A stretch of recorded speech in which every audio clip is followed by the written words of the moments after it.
in dadna maalqabeenimadooda ay u socoto sida rokitka umamka dunida qaybina ay u socoto baahida iyo gaajaduna iyana xagga kale rokit ahaan ugu socoto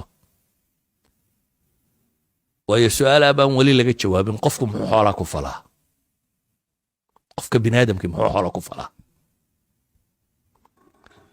yani xooluhu waa inay noqdaan miinis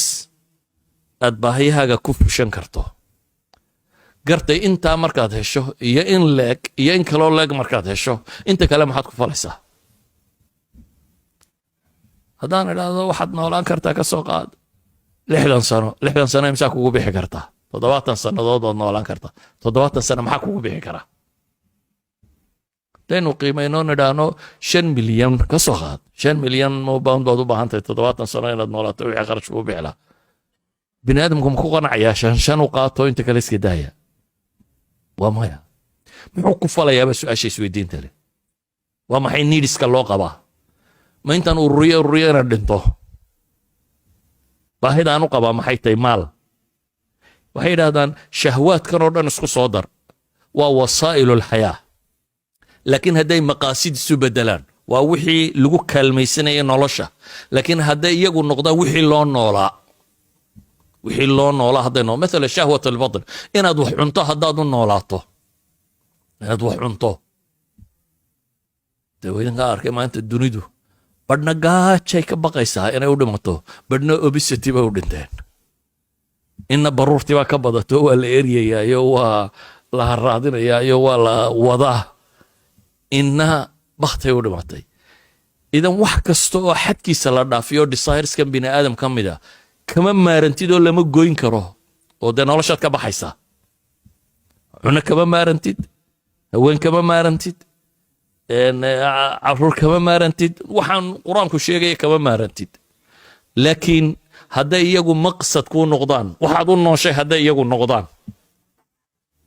waa markaasi markay dhibtu taagnaanayso saa daraaddeed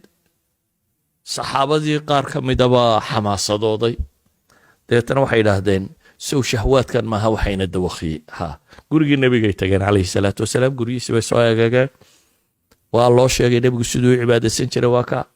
dabeetana si kale isu qanciyeen waxay idhahdeen war nebiga isaga ilaahay baa dembigiisii hore iyo kiisii dambaba dhaafay innagu waxaynu u baahannahay tiro badan le inaynu samayno haddaba si ay taasi u dhacdo desireska weynaynu joojinnaa mid baa wuxuu yidhi markaa anigu horta dumar iyo guurkoodba waa ka tegayaa naagba arki maayo mid kale isna wuxuu yidhi aniguna waxaan ka tegayaa cunno iyo habeen maalin oo dhanna waan soomanaan habeenna waan taagnaan waxyaabo noocaasi ah ayay sheegteen dabeetana nebigaa warkii maqlay uu u yeedhay wuxuu ku yidhi waryaadheen may caynkaasaa tidhaahdeen haa bay idhaahdeen antum aladiina qultum kada wakada nimankii sidaa yidhi bateen haa nebigu wuxuu ihi wallaahi innii la akhshaakum lilaahi wa atqaakum lah anaa ilaahay idinkuna cabsi badan idinkuna taqwo badan riwaayadka qaarkoodna idinkuna aqoon badan waayo aqoontay waxaana ka dhalashaa inamaa yakhsha allaha min cibaadihi alculamaa anaa ilaahay idinku aqaana laakiin anigu waan soomaa oo waan afuraa buu nebigu yidhi oo waan tukadaa oo waan seexdaa oo dumarka waan guursadaa faman ragiba can sunnatii falaysa minii sunnadayda ninkii ka weecda anigaygama mid aha muxuu tilmaamayaa qoladan tidhi gamtaannu u joogsanaynaa kuwaas waddadoodu ma saxna laakiin waddadu waa meel dhexay diintu inoo tilmaamaysaa walaa taqrabu alfawaaxisha maa dahara minha wamaa batan walaa taqrabu azina innahu kaana faaxishatan wasaaa sabiila qofku meel dhexe inuu yimaado ah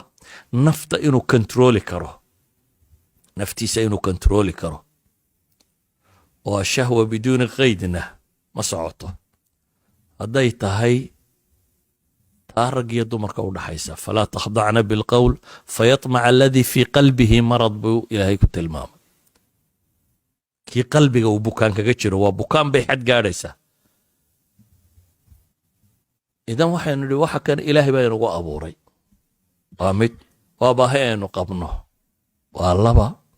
sidee baynu u maamuli karnaabaa markaa isweydiinta leh ama u cilaajin karnaa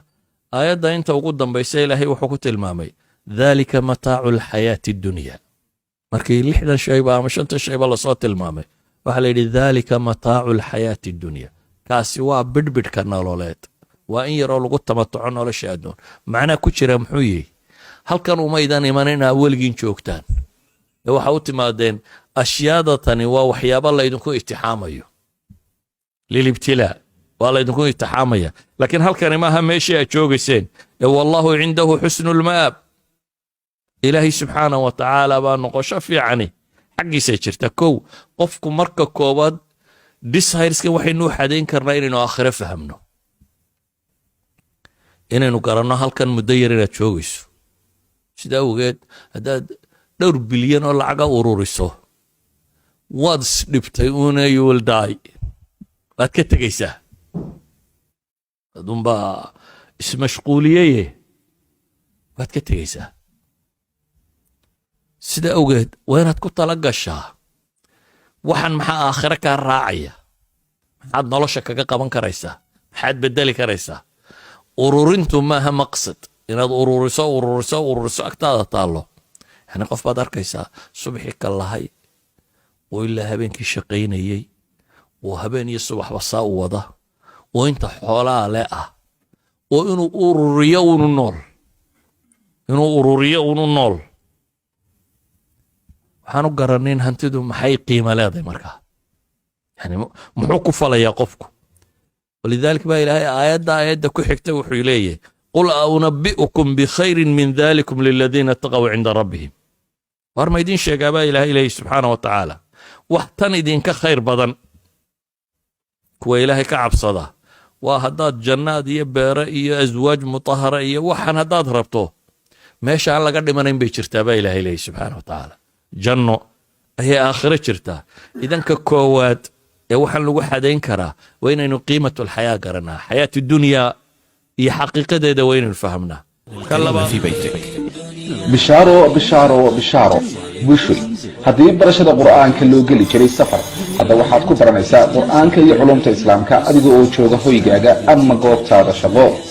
dugsiga online-ka ee barashada qur'aanka iyo culumta islaamka duruusta uu sida taxaanaha u bixinayo waxaa ka mid a barashada qur'aanka iyo higaada culumta shareecada tarbiyada ubadka iyo luuqadda carabiga qiraa'aadka qur'aanka kariimka iyo barashada salaada isqoristu waa ay socotaa ee wixii faahfaahinaya intaasi dheer kala xidhiir telefoonada iyo ciwaanada